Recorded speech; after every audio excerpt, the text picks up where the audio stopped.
हमारी बातचीत पहले से चल रही है। फर्स्ट फेज में कौन कहां से लड़ेगा, किस विधानसभा से लड़ेगा, सेकेंड फेज में, थर्ड फेज में, फोर्थ फेज में, फिफ्थ फेज में, 6, 7 ये सब तय हो चुका है। तो इसमें आपको कोई ताज्जुब या परेशानी की बात नहीं होनी चाहिए। ये तय हो चुका है।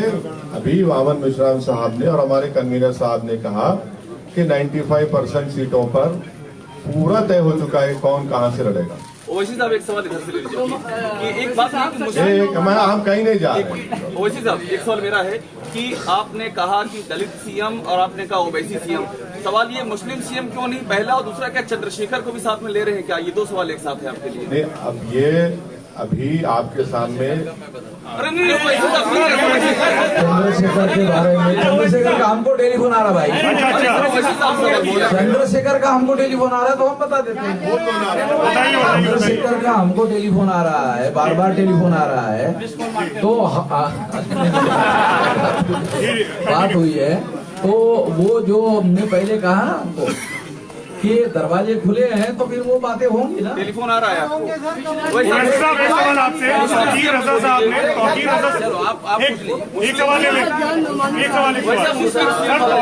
साहब ने अभी कांग्रेस पार्टी को समर्थन दिया है। मैंने मुझे कुछ नहीं सर एक सवाल, तौकीर रजा साहब ने अभी कांग्रेस को समर्थन दिया है। उन्होंने बोला है कि ओवैसी साहब को क्योंकि पूरे माहौल को देखते हुए और बीजेपी को क्योंकि हराना है, इसलिए उन्हें इन चुनाव से दूर रहना चाहिए, उत्तर प्रदेश के चुनाव से दूर रहना चाहिए, ऐसा वो कह रहे हैं। कुर्बानी देनी चाहिए आपको, उनकी राय हो सकती वैसा मेरा सवाल ये है, बोलिए विशाल। मेरा सवाल ये है कि कल प्रियंका गांधी वाड्रा ने जब प्रेस कॉन्फ्रेंस की तो उन्होंने कहा कि पोस्ट पोल अलायंस के लिए कांग्रेस के दरवाजे हैं वो खुले हुए हैं, और जब मुख्यमंत्री के बारे में पूछा गया तो उनका कहना था कि मुझसे ज्यादा बेहतर चेहरा आपको उत्तर प्रदेश में क्या नजर आता है? और ये भी कहा कि जरूरत पड़ेगी तो समाजवादी पार्टी को दे सकते हैं समर्थन। मैं कांग्रेस तरफ से कुछ नहीं बोल सकता। सज्जाद नमाजी साहब ने आपको no comment, no comment, no comment, no comment. Owaisi साहब मेरा सवाल, सपा कहती है कि 10 मार्च को भारतीय जनता पार्टी कहती है इस बार 325 प्लस। आप बताइए कि उत्तर प्रदेश के चुनाव में क्या होने जा रहा है? आपका गठबंधन कहाँ खड़ा होगा? क्या तीसरे स्टेज की लड़ाई के लिए ये लड़ाई है? देखिए, ये जो लड़ाई है ये पूरे कमजोर लोग मिलकर एक ताकत बन रहे हैं, और ये 99% वर्सेस 1% की लड़ाई है। जो 99% है और 1% संघ है, ये उसकी लड़ाई है। वैसा आपने पहले कहा था 100 सीटों पर लड़ेंगे, आप कह रहे हैं? हाँ, अरे आप लिस्ट देखते जाइए ना।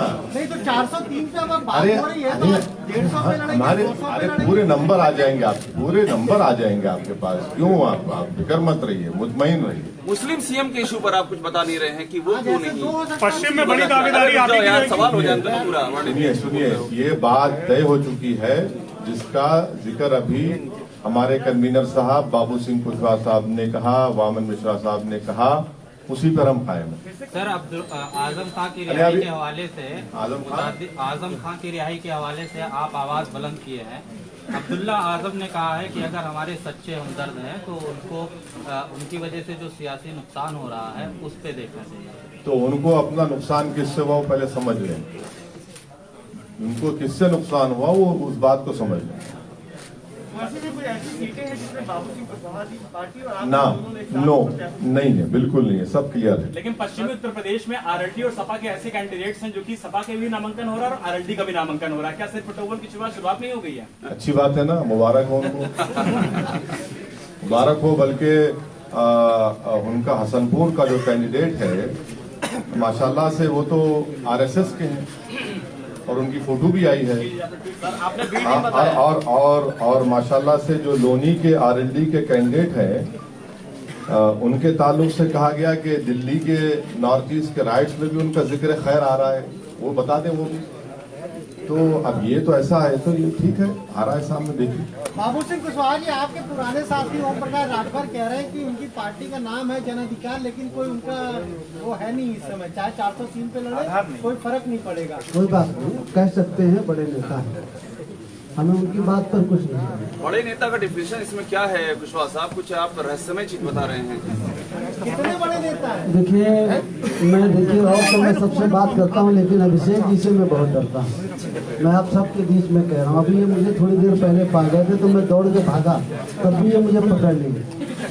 तो देखिए, अपने अपने आदमी के, हर आदमी के अपने दावे हैं, हर पार्टी के अपने दावे हैं, बीजेपी गठबंधन के अपने दावे हैं, बीएसपी के अपने दावे हैं, कांग्रेस के अपने दावे हैं, समाजवादी गठबंधन के अपने दावे हैं। सब अपने अपने कुछ भरोसे में, कुछ उनको जानकारी होगी तो कह रहे हैं। हम भी भरोसे के साथ कह रहे हैं कि हम भी पूरी मजबूती के साथ लड़ेंगे और किसी से कम नहीं लड़ेंगे और किसी से कम जीतेंगे। उनके साथ बात नहीं बनी।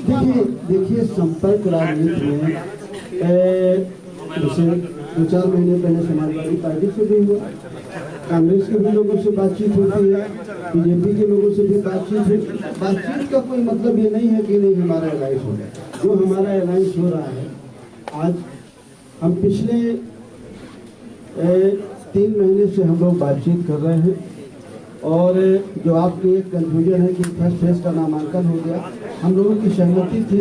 हम लोगों ने नामांकन हमारे कैंडिडेटों ने किया हर सीट में, कहीं आपने किया है, कहीं आपने किया है, कहीं आपने किया है, कहीं आपने किया है।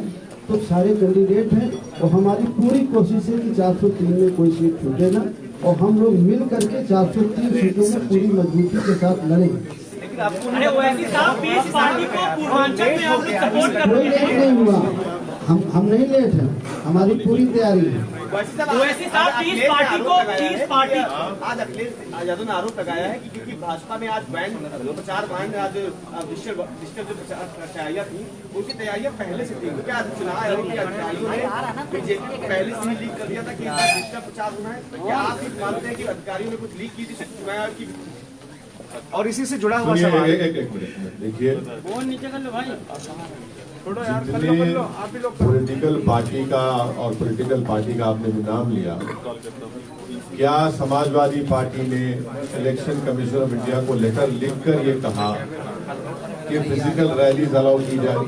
सिवाय हमारी पार्टी के किसी एक पॉलिटिकल पार्टी ने इलेक्शन कमीशन ऑफ इंडिया को लेटर नहीं लिखा।